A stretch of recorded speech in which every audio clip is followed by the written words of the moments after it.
Salut à tous, troisième partie de cette incroyable croisade, la croisade Armageddon. C'est la quatrième guerre sur Armageddon. Ça va être incroyable, on a l'arrivée des World Eaters. C'est de la balle, c'est de la bombe atomique, donc ils arrivent et puis ils défoncent en fait tout ce qu'il y a au sol. Et c'est incroyable parce qu'on a les Black Templars qui sont en train de résister incroyablement, et puis les Space Wolves de l'autre côté qui cherchent à s'allier, et puis les Chevaliers Gris qui sont là aussi, et puis on a un grand qui arrive et bam. Bon voilà, non rassurez-vous, vous êtes bien sur Iggy TV, mais c'est la suite directe de la dernière vidéo où je me disais, ah mec, faut que tu mettes de l'énergie plus dans tes vidéos et les intros et tout, mais vous voyez que ça me ressemble pas, je peux pas y arriver. Donc, troisième partie sur la croisade Armageddon, le bouquin de croisade Armageddon. Donc là, on va être vraiment dans ce que j'appelle le porn bolter, hein. Donc ça va être vraiment les combats, et puis en plus, comme on a du Space Marine loyaliste contre du Space Marine chaotique, on va vraiment être dans du bolt, même si peut-être, j'ai peut-être espoir qu'il y ait un petit peu d'orques qui viennent saupoudrer un petit peu, rajouter un peu de légèreté dans tout ça, et de fun peut-être. Oui, puisque les orques c'est les plus fun, on est bien d'accord. Donc, on y va, les World Eaters arrivent, donc c'est bien les Dreadclaw des World Eaters qui étaient en train de foncer le ciel d'Armageddon, et ils arrivent pour la plupart sur Armageddon Secondus, donc le deuxième continent, et sur les ruches Hades et Toradis, et c'est l'endroit où ils veulent bien renforcer justement l'incursion du chaos en érigeant des idoles, donc des idoles qui sont faites avec le sang, les restes biologiques des idoles qu'ils ont amenés, des crânes évidemment, tout ce genre de choses, pour renforcer en fait le pouvoir du Warp, pour avoir une zone de plus en plus grande d'influence et de faire apparaître sans doute les démons de cornes. Pour l'instant en tout cas, il n'y a pas de démons de cornes, si ce n'est bien sûr Angron, prince démon, mais sinon pour l'instant on ne parle pas encore d'incursion démoniaque, mais forcément je pense que ça va arriver. Pour l'instant on n'a que les renégats, donc l'Astra Militarum renégat, et puis les World Eaters qui sont présents. Donc sur Armageddon, comment ça se passe? On nous reparle de Logan Grimnar qui lui s'occupe de la ruche principale, de la ruche de Volcanus, et il défend en fait cette zone là contre l'incursion des renégats qui sont en proie à la guerre civile. Donc je trouve ça encore une fois assez étonnant que Logan Grimnar se cantonne à un rôle aussi simple que de faire le ménage et régler ce problème d'insurrection, de guerre civile entre les loyalistes et les renégats au sein de cette ruche-là. Moi, je l'aurais plus vu en première ligne contre justement les World Eaters, mais ce n'est pas le cas. Ceux qui vont être en première ligne contre les World Eaters, c'est Helbrecht et les Black Templars qui eux vont s'occuper justement d'essayer de contre-attaquer, parce qu'en fait c'est déjà l'endroit où ils se battent. En fait ils se battent sur les ruches Hades et Toradis, et c'est là où les World Eaters arrivent, donc forcément on va avoir un affrontement assez direct, mais on nous dit que comme ils étaient déjà là avant l'arrivée du Conqueror, ils sont déjà plus ou moins bien établis et en train d'enfoncer, bien sûr, on s'imagine bien que dès que les Space Marines arrivent, ils ont renversé un peu le cours des choses. Autant quand on n'avait que l'Astra Militarum qui luttait contre les éléments renégats, ça se tenait un petit peu, mais bien sûr avec l'arrivée des anges de l'empereur, des Space Marines, il y a vraiment une ligne de front qui avance au fur et à mesure. Focus sur la ruche de Toradis. Donc cette ruche-là, elle est aux mains bien sûr des renégats, mais on avait cette percée justement des Black Templars qui permettait de reprendre du terrain. Mais on nous parle d'un pont, qui avait un grand pont sur lequel on avait toute la puissance mobile de l'Astra Militarum et puis des forces des Black Templars qui avançaient pour reprendre au fur et à mesure du terrain. Mais sur ce pont-là, ils ne pouvaient plus utiliser en fait leur manœuvre, et forcément ça s'est retrouvé dans une guerre très centrée en fait sur une zone précise, et c'est bien sûr la zone qu'ont choisi les World Eaters pour arriver. Et même si bien sûr des modules ont été détruits par la DCA, il y a quand même beaucoup de modules qui sont arrivés, et les Berserkers s'en sont donnés à cœur joie, et ils ont brisé l'élan qui avait justement des forces loyalistes, et ça a figé un peu les choses. Le problème, c'est que même s'il y avait une puissance de feu bien supérieure du côté des loyalistes, ils ne pouvaient pas redéployer leur puissance de feu et redéployer leur ligne de tir, et forcément étant prêts au corps à corps avec les Berserkers qui avançaient, l'artillerie face aux Berserkers au corps à corps, Donc vous savez tout de suite qui va gagner. Donc il y a eu cette stabilisation en fait de l'avancée, hein, ce rééquilibrage. On voit bien que quand on a Astramitarum contre Astramitarum Relega, voilà, c'est équilibré. Les Space Marines arrivent d'un côté, bah voilà, c'est ce côté-là qui avance. Et puis les Renegats arrivent de l'autre côté, et bah, du coup ça rééquilibre. Toujours est-il que on va nous parler du Castellan Holzer, hein, des Black Templars. Alors lui, il s'est allié avec le colonel Corse, commandant du 74e corps de ligne de Krieg, et qui lui essaie de tempérer Krieg, hein. Krieg qui tempère, ça c'est quand même assez incroyable. Pourquoi ? Parce que je vous invite à aller regarder la vidéo que je vous ai faite sur le DevCorp de Krieg, et non pas la DevCorp, comme j'ai du mal à me le mettre dans la tête, mais le DevCorp de Krieg. Je peux vous dire que un DevCorp de Krieg qui tempère, déjà, il y a quelque chose qui est assez fou, mais en tout cas, il tempère la soif de vengeance du Black Templar, du Castellan Holzer. On sent que lui, il doit avoir le sang chaud, hein. D'ailleurs, ah non, je viens de penser à un truc, je me suis dit, il est tellement chaud qu'il pourrait passer du côté du chaos. Vous imaginez un petit peu, ça serait... ça, c'est pas une mauvaise idée. Ça, par contre, ça me paraît quelque chose de plausible, que justement...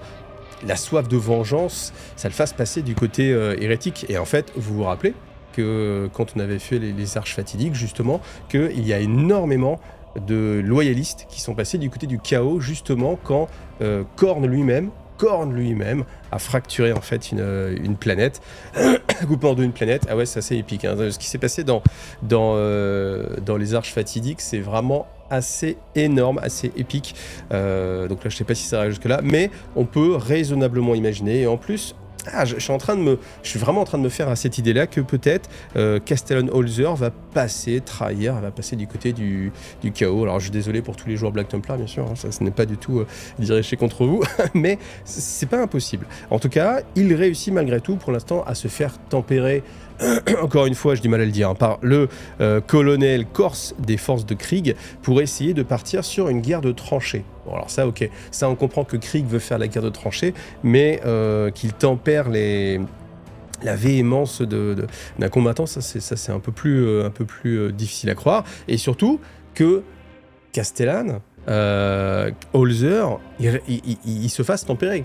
Parce que vous imaginez quand même, voilà, lui c'est un Space Marine, et vous avez juste un petit colonel impérial, et bien il va réussir à le contenir. Et en tout cas, on va partir dans une guerre de renforcement. Alors ce qui se passe, c'est que l'alliance justement des Black Templars et de l'Astra Militarum, surtout de Krieg, va créer une synergie assez positive, parce que, alors on ne sait pas trop comment, mais ils vont fortifier, créer des bunkers, créer des lignes de front. Donc on imagine quand même que Krieg, c'est le régiment qui est le plus adapté pour ce genre de choses. Et le rôle des Black Templars, c'est justement d'attirer l'attention un petit peu des forces du chaos à des endroits très précis pour éloigner, j'imagine, la construction un peu des bunkers. Une fois que les bunkers sont faits, on les attire pour justement les prendre en feu croisé et avec une puissance de feu bien supérieure, éradiquer les berserks qui foncent un petit peu comme des tarés. Et on nous dit, enfin c'est logique, ça c'est assez cohérent, et on nous dit que ça marche assez bien.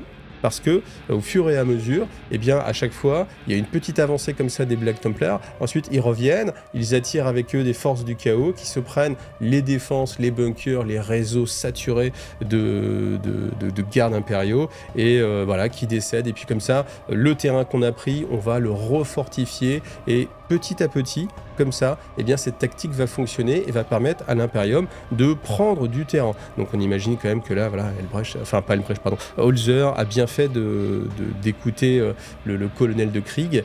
Et eh bien, cette technique, elle va porter ses fruits jusqu'à un certain niveau. Dès qu'ils vont arriver aux portes de Toradis, et bien là, c'est plus la même histoire parce qu'en fait, ils vont tomber sur des défenseurs, même s'ils sont renégats, même s'ils sont, on l'imagine, inféodés à Khorne, et bien, ce sont plus des vétérans et ils vont eux aussi réussir à restreindre en fait leur pulsion et ne vont pas suivre les retours des Black Templars. Donc on a l'attaque des Black Templars, encore une fois, donc combat, et quand ils se replient, et bien alors on peut l'imaginer les berserkers, ou toutes les forces en fait de défense qui sont restées ici depuis longtemps, eh bien ne vont pas tomber dans le piège et ne vont pas suivre et contre-attaquer. Ce qui fait que cette technique en fait va se figer et on va se retrouver dans une guerre de tranchées aux portes de Toradis, telle qu'on peut l'imaginer pour la Death Corps de Krieg, et avec quelque chose de très statique où eh bien, les avancées des Black Templars ne sont plus possibles parce qu'ils tombent sur eux-mêmes directement des bunkers et des défenses, et que à l'inverse, les forces du chaos eh bien, ne peuvent pas non plus trop attaquer parce que ils savent qu'ils vont se faire déchiqueter et ils sont suffisamment malins par rapport aux autres pour ne pas tomber dans le piège. Alors on peut se poser la question de ce que font les chevaliers gris pendant ce temps-là. Eh bien voilà, on nous raconte que la vue sorcière des Grey Knights leur permet de voir la corruption empyréenne et les courants qui sont sous la surface d'Armageddon, et ils vont essayer justement de purger ces choses-là. Donc on a quelques forces qui sont envoyées pour essayer de détruire le monolithe d'Angron. Vous savez, c'est celui qui pervertit en fait tout l'Estramitarum. À partir du moment où vous le voyez, vous passez du côté du chaos, très très puissant. D'autres vont essayer de traquer Angron. On ne sait pas où il est, mais on va essayer de partir à sa recherche. Et d'autres vont s'infiltrer dans les ruches Hadès et Toradis pour essayer justement de démonter les idoles du chaos qui ont été construites par les World Eaters, et de purifier ces endroits pour essayer de diminuer l'influence du Warp sur l'univers matériel. Et comme on s'en doutait, au bout d'un moment, eh bien, l'ensemble de ces tueries, et puis surtout l'apparition d'Angron, d'Angron qui est arrivé, qui a ouvert derrière lui justement cette faille, eh bien, a déversé quantité de démons. Donc on n'en avait pas jusqu'à présent, mais là maintenant on le sait, il n'est pas venu seul. Tout ce qui a été déversé, alors il y avait des viscères, il y avait du sang, mais il y avait aussi des démons. Les démons qui se ruent à l'attaque des forteresses impériales, des bastions qui ont été érigés, des lignes de bunkers, mais bien sûr ça ne va pas les arrêter, et plus il y a de morts, plus ça renforce justement l'afflux des démons, c'est ça qui est vraiment dramatique. Et puis autant dans la balance on avait les renégats, l'Astramitarum, ensuite les Space Marine renégats, les Space Marine dualistes, là on vient rajouter les démons et un Primarque, en plus un Primarque démoniaque, donc là la bascule elle est très très très en faveur du chaos, et puis les défenseurs des impériaux se font acculer. Là où arrive Angron, évidemment il démolit, il est inarrêtable, donc chaque bastion est détruit, vaporisé,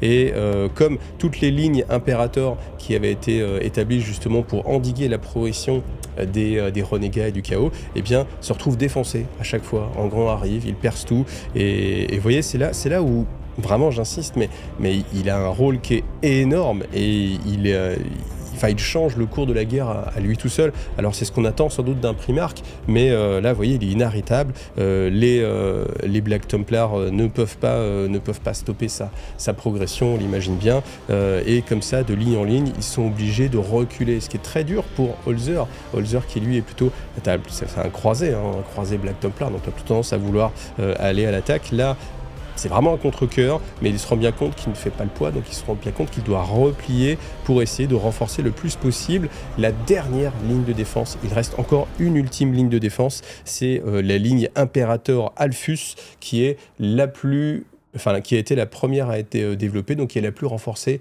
la plus apte à stopper l'avancée des forces du chaos.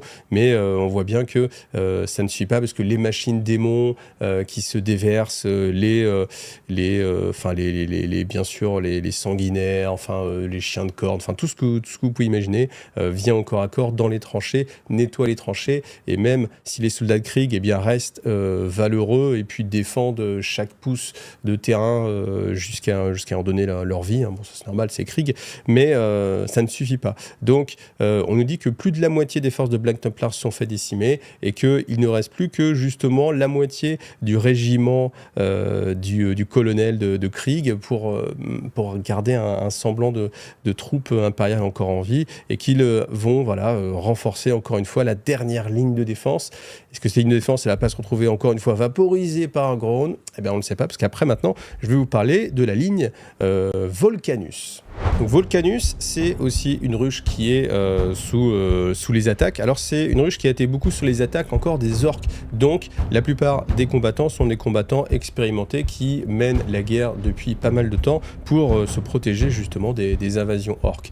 Le fait est que les invasions orques se faisant un peu moins présentes, eh bien ces fronts étaient un peu dégarnis et les lignes de défense un peu affaiblies étant donné que le combat n'était plus forcément là. Et ordre a été donné de justement avec l'invasion des forces renégates, de rapatrier en fait toutes les lignes de défense qui étaient assez avancées.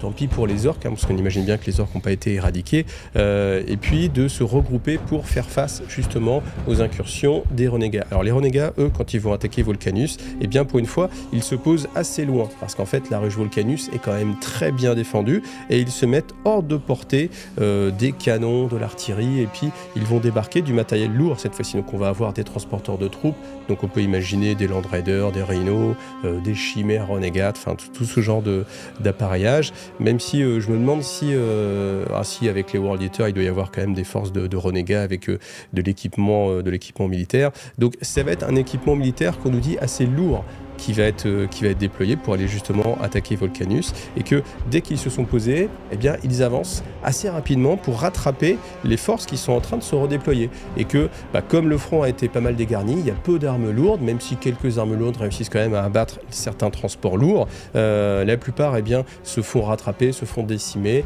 et puis forcément les Land Raiders vomissent des torrents de berserkers qui ne font qu'une bouchée peut-être une ou deux peut-être, mais des défenseurs qui sont encore là, et tous se dirigent le plus rapidement possible vers la ligne de défense de Volcanus. Alors une question qu'on peut se poser, c'est que font les défenses impériales en orbite? Parce que on nous dit à un moment donné que sur la fin de la retraite des Black Templars, on demande une frappe d'artillerie, donc une frappe d'artillerie navale peut-être, on peut l'imaginer, mais on se rappelle qu'on nous a dit qu'en orbite c'était vraiment l'Imperium qui dominait, à tel point qu'il y avait même le risque peut-être que le Conqueror en fait soit en difficulté, parce que le Conqueror une Arche Loriana, en face on a l'Eternal Crusade qui est aussi une Arche Loriana, plus toutes les forces loyalistes. Donc il y a aucune supériorité sur l'espace aérien, et en orbite c'est clairement l'Imperium qui domine.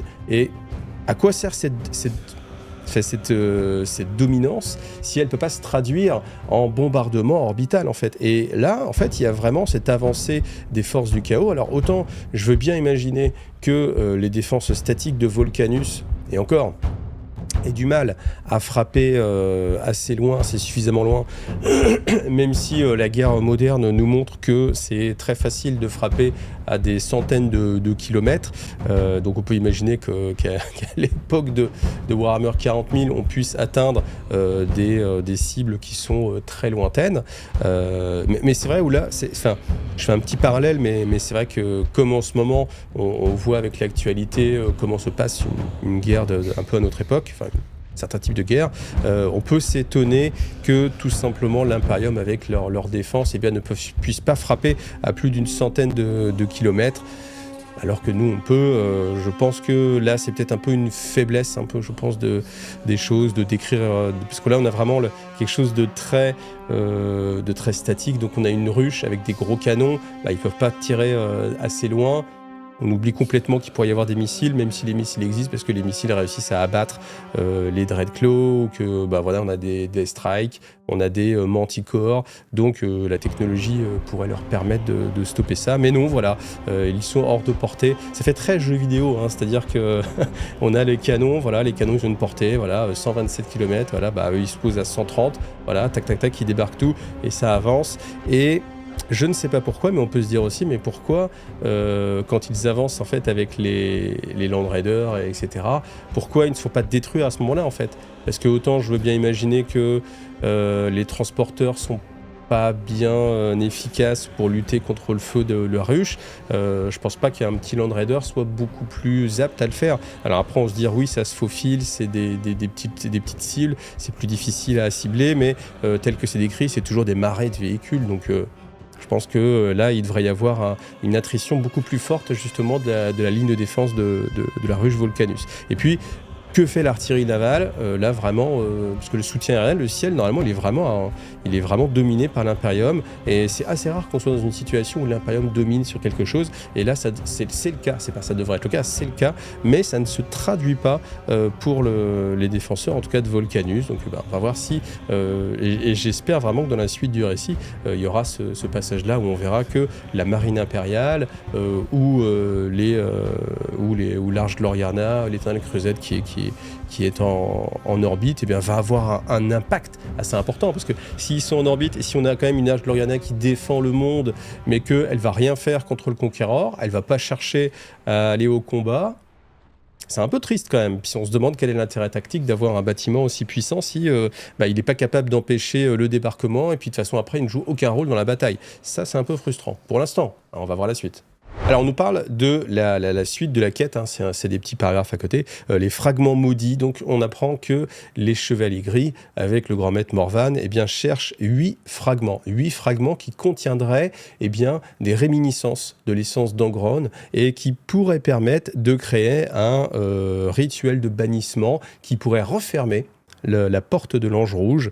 Et voilà, c'est la quête que mènent, alors cachés dans les souterrains, les chevaliers gris. On imagine bien, ça pourrait être assez sympa, hein, une sorte de mini-jeu comme ça, où vous avez les chevaliers gris qui sont à la recherche des 8 objets, des 8 fragments. Voilà, donc voilà, on n'a pas grande information, mais en tout cas, voilà, ils sont à l'œuvre, ne vous inquiétez pas, même si c'est eux qui ont orchestré l'arrivée des Black Templars, l'arrivée des Space Wolves. Voilà, ils sont à l'œuvre, mais discrètement. Et c'est vrai que pour l'instant, on n'a pas trop de nouvelles des Space Wolves. Alors justement, la suite va nous parler un petit peu des Space Wolves. Donc, on nous dit que quand Logan Grimnar a eu vent en fait, du massacre qui a été perpétré sur les lignes de défense de Volcanus, eh bien, il a envoyé tout ce qu'il pouvait de renfort pour aller renforcer la dernière ligne. Et ça a permis de stabiliser dans un premier temps les choses. Ce qui a beaucoup aidé aussi, un gars qui en avait le nez creux, c'est justement l'assaut des orques. Parce que les orques qui étaient là, eh bien, ils ont vu arriver la baston, avec justement les duels en orbite, les World Eaters qui débarquent, et ils se sont dit chouette, on va pas passer à côté de cette grosse baston. Et on a une bande de cultes de la vitesse, donc les fondus de la vitesse, qui sont sortis en fait de leurs usines avec des mecs, les mecs, ça va les méca gargantes, choses comme ça. Bon, je sais pas s'il y avait des méga gargantes, qu'on n'en parle pas, mais tout ce qui est engin pour aller porter le combat sur l'arrière-garde justement des forces hérétiques, parce que alors que les forces hérétiques étaient en train d'avancer forcément vers Volcanus, eh bien elles n'ont pas fait gaffe que derrière il y avait en fait des enclaves orques et des villes orques. Alors elles ont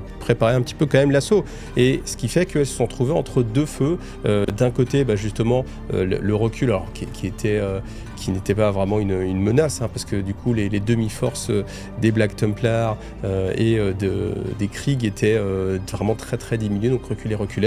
Il y a eu les Space Wolves qui sont venus renforcer un peu les choses, et puis il y a eu surtout les orques qui sont venus complètement retarder, parce qu'en prenant les forces hérétiques en sandwich, et on nous apprend qu'après plusieurs jours de combat, eh bien, il y a une certaine stabilité qui est apparue, et même si les combats sont très violents, très meurtriers, entre les trois forces, les orques, les hérétiques et les Space Marines, enfin les loyalistes, eh bien la ruche en fait Volcanus est pérenne pendant quelques temps, parce que aucun des trois belligérants ne peut prendre le dessus forcément, étant donné que tous s'auto-annulent un petit peu. Dès qu'il y en a un qui fait une percée, il se fait prendre de côté, etc. Donc la situation est stabilisée, ce qui est plutôt quand même une bonne nouvelle, parce que voilà, comme on le pensait, les ennemis des ennemis ne sont pas des amis, et se tapent quand même entre eux. Donc voilà, c'est plutôt une bonne chose. Ensuite, que fait Logan Grimnar? On se le demande. Lui, il va aller attaquer directement le buveur de sang Zulkor, qui est arrivé avec des écarisseurs, et il va aller porter le combat. Alors bon, c'est juste, franchement ça tient en 8 lignes, c'est juste pour dire qu'il fait quelque chose et qu'il reste pas planté dans sa cité ruche à dire allez mater cette insurrection là, on a un groupe de rebelles, etc. Non, il porte vraiment le combat, heureusement, et il va à lui seul, et puis toute sa force de cavalerie, donc il fait une charge de cavalerie sur l'Outonnerre face aux écarisseurs de cornes, et voilà, duel final évidemment entre alors il n'y a aucune description, on sait juste qu'il l'a affronté directement, et qu'un coup de hache Morkai, c'est la hache Morkai, c'est pour ceux qui ne savent pas, sur l'arme en fait de Logan Grimnar, eh bien c'est une arme de corne en fait. c'est une arme de corne, et je me rappelle plus si lui le sait ou s'il ne le sait pas, mais peut-être qu'il s'en doute un peu, mais en tout cas c'est une hache de corne qui est dans les mains d'un loyaliste, de Logan Grimnar, et qui est justement très très forte pour lutter contre la magie. On l'avait vu parce qu'il s'était battu, je crois, contre Magnus, et que justement, comme c'était une hache de corde, elle pouvait traverser en fait justement le champ de force magique de Magnus, voilà. Mais en tout cas là, voilà, elle peut aussi traverser le crâne d'un buveur de sang sans aucune difficulté. Alors après, je voulais un petit passage, si vous aimez justement comme ça les personnages. Donc c'est le héros de Helshwish parmi les Black Templars qui retourna sur Armageddon aux côtés de Helbrecht. Il y avait Merek Grimaldus, le grand chapelain des Black Templars. Avec la bénédiction de Helbrecht, Grimaldus retourna à Helshwish sur les lieux de sa célèbre défense du temple de l'empereur ascendant. Quand les World Eaters descendirent sur Armageddon, il défendit la ruche avec succès, inspirant de sa seule présence la populace qui se battit avec détermination, et il se dit que la révérence de Helshwish pour le réclusiarque empêcha l'hérésie de plonger ses racines dans l'enceinte de la ruche, contrairement à ce qui se passa dans les autres ruches d'Armageddon. Voilà. Et donc c'est sympa parce que c'est le petit clin d'œil justement sur l'historique passé de Grimaldus. Donc voilà, remettre un petit passage comme ça, c'est assez sympa. Donc voilà, on va en rester là pour l'instant. Donc comme vous l'avez vu, beaucoup de combats. Donc ce n'est pas des combats qui sont extrêmement descriptifs, c'est plutôt des combats qui se veulent stratégiques sur des zones de repli. Vraiment, on a cette balance qui moi me paraît toujours la plus pertinente en fait, de se dire que vous voyez, ce que j'aime pas trop, c'est quand on a Angrand qui arrive et qui à lui seul fait pencher le cours de la bataille. Alors certes, vous me dites c'est logique, bien sûr que c'est logique, bien sûr c'est un primarque démon, bien sûr, mais c'est pas ce que j'apprécie en fait dans la narration, parce que ça perd un peu de son sens quand vous avez une sorte de héros comme ça, un personnage alpha qui va détruire à lui seul l'ensemble des choses. Je trouve qu'on perd un petit peu de crédibilité, alors que quand on a un combat avec les renégats contre les loyalistes, ils peinent, ça traîne, et que tout d'un coup vous avez la force des Space Marines, pas un Space Marine, mais une force de Space Marine qui vient faire pencher la balance, qu'on a une avancée, une technique en utilisant justement d'un côté les forces de Krieg qui vont faire des protections, envoyer les Black Templars qui vont attirer dans les pièges. Vous voyez, il y a une tactique. Ça, c'est plaisant à entendre. Et puis que quand les World Eaters arrivent et viennent rééquilibrer les choses et que ça se restabilise, et qu'ensuite c'est l'apparition justement des démons, pas forcément du prince démon en grande, mais des forces démoniaques qui viennent rajouter une troisième couche et faire pencher la balance du côté des renégats. Je trouve que ça tient la route et que c'est cohérent. Il y a une tactique, et voilà, quand on a un personnage, mais en fait ça correspond à ma façon de ressentir Warhammer 40 000, où moi ce que j'aime c'est les combats d'infanterie plutôt que le duel entre Mortarion et Marnus Calgar pour savoir qui va prendre la boulangerie du coin. Vous voyez, ça c'est toujours l'exemple que j'ai pu vivre, où tu fais voilà, non, c'est pas ces personnages qui font le changement. Moi j'aime vraiment la guerre, j'aime dans le monde de Warhammer 40 000 quand c'est des combats vraiment tactiques et où on a des choix tactiques qui font avancer les choses, une force rapide qui va prendre une artillerie à revers et qui va la détruire. Ça c'est sympa. Quand on a juste Angrand qui fonce dans le tas, qui se prend tous les tirs anti-char, anti-croiseur, anti-armes orbitales, et que voilà, ça rebondit sur lui et il détruit tout. Moi, alors, ça me donne pas envie d'acheter une figurine Angrand. Si c'était ça l'idée, c'est raté pour moi. Bon, peu importe. Mais en tout cas, vous avez vu l'idée. Donc, du coup, ça avance. On a l'établissement des forces en présence. On a le rappel que, justement, les Chevaliers Gris sont là et sont en train de faire leur propre petite guerre en sous-marin, pendant que, justement, c'est leurs frères de bataille, les Black Templars et puis les Space Wolves qui sont mis à contribution. Alors, les Black Templars ont pris assez cher. Ce qui est un petit peu dommage, c'est que les Space Wolves sont un petit peu mis en retrait pour l'instant sur le début. Alors, voilà, peut-être que j'imagine que ça va être rééquilibré à un moment donné. Logan Grimnar a un rôle très anodin, même si, vous voyez, il y a ce petit passage de l'or pour nous dire non, vous inquiétez pas, il se tourne pas les pouces, il a dégommé un buveur de sang, il a arrêté toute une avancée blindée, certes, mais c'est vraiment mis très en retrait, ce qui est peut-être un petit peu dommage, mais bon, on verra. Enfin, on se laisse vivre, on se laisse suivre un petit peu le récit, puis on verra bien. Donc rendez-vous la semaine prochaine, ou en avance, parce que là j'ai pris vraiment plus d'avance pour les vidéos, donc n'hésitez pas à me soutenir sur Tipeee. Je vous rappelle que moi c'est comme ça que je gagne la vie, tout simplement, c'est pas les vues. Les vues sont pas assez nombreuses malheureusement pour me permettre de subsister. Donc l'avantage, c'est que si vous êtes sur Tipeee, vous avez les vidéos en avance, sans publicité, et aussi en version podcast. Voilà, bon, j'espère que ça vous donnera envie. En tout cas, on se retrouve la semaine prochaine ou en avance. Allez, à bientôt. Salut, bye.